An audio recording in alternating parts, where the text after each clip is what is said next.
एक वक्त की बात है, गौतम बुद्ध अपने शिष्यों के साथ बैठे थे। उसी समय राजा अजातशत्रु वहां पहुंचे और बुद्ध से कहने लगे, हे बुद्ध, जब से मैं आपका शिष्य बना, हर कोई मेरा शोषण कर रहा है।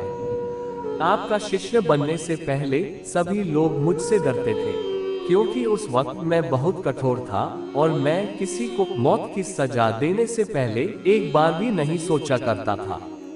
लेकिन आपका शिष्य बनने के बाद मेरा किसी को दंड देने का मन नहीं करता और ना ही मुझे गुस्सा आता है। मैं शांत हो गया हूँ और सभी को दया भावना से देखता हूँ, लेकिन कुछ लोग मेरे इस बदलाव का अनुचित लाभ उठा रहे हैं और इसने मेरे राज्य के लोगों को भी एक तरह के खतरे में डाल दिया है। कृपया आप मुझे बताएं कि मुझे अब क्या करना चाहिए।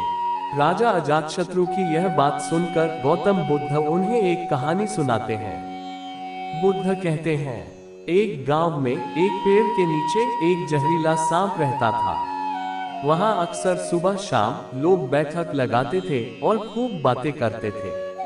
लेकिन जब से उस पेड़ के पास सांप को देखा गया, तब से लोगों ने वहां जाना बंद कर दिया।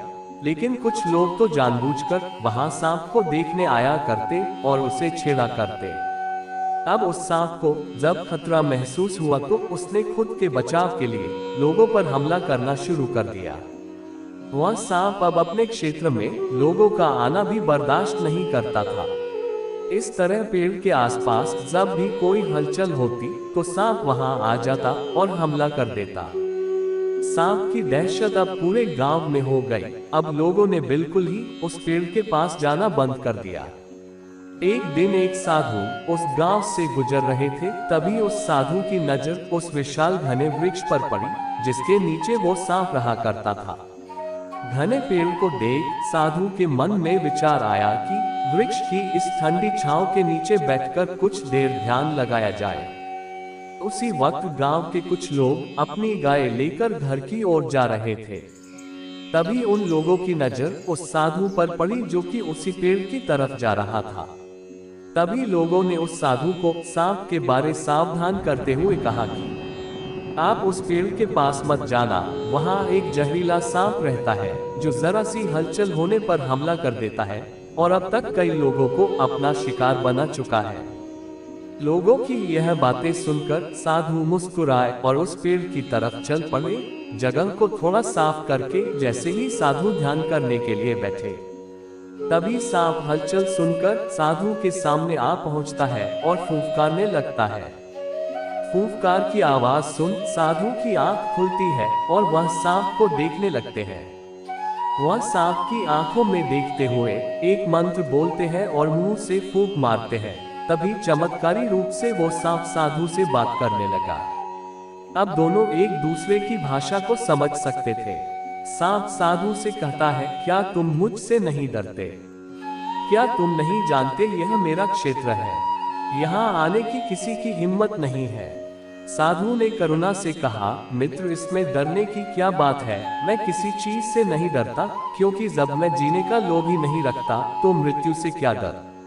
सांप साधु की ये बातें सुनकर चौंक गया, क्योंकि सांप की इसके पहले ऐसे लोगों से मुलाकात हुई थी जो उसको मारना चाहते थे या उसके डर से भाग जाते थे, लेकिन वह ऐसे व्यक्ति से कभी नहीं मिला जो उससे नहीं डरता। सांप साधु से इतना प्रभावित हुआ कि वह साधु के चरणों में पड़ गया और बोला, हे महात्मा, आप बिल्कुल सही कह रहे हैं।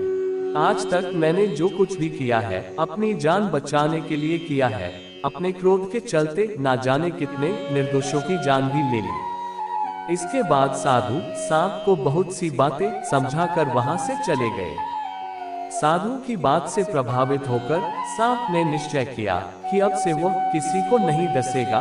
वह अपने क्रोधी स्वभाव को त्याग देता है, दूसरों को काटना बंद कर देता है।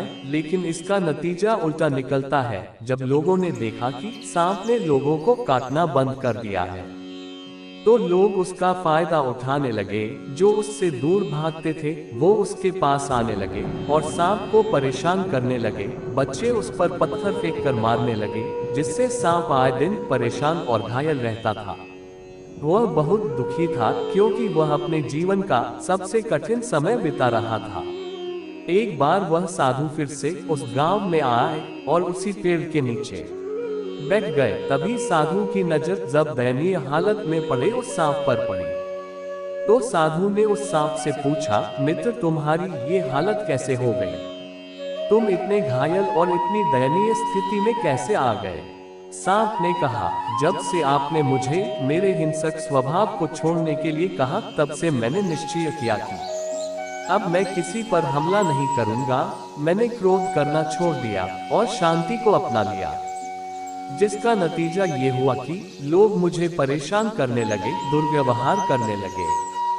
कोई पत्थर से मरता है तो कोई डंडे से पीट कर चला जाता है। सांप की बात सुनकर साधु ने कहा, मित्र मैंने तुमसे कहा था कि बेवजह दूसरों को मत काटो, लेकिन मैंने तुम्हें खुद की आत्मरक्षा के लिए हमला करने से नहीं रोका था। कहानी सुनाने के बाद बुद्ध ने राजा से कहा, हे राजन, आपने भी मेरी बातों को गलत तरीके से अपनाया। मैंने आपसे आपके बुरे कर्म और बुरी आदतों को छोड़ने के लिए कहा था, किंतु आप अपने कर्तव्य से भी विमुख हो गए। आप एक राजा हैं और एक राजा का कर्तव्य अपनी प्रजा की रक्षा और सेवा करना है।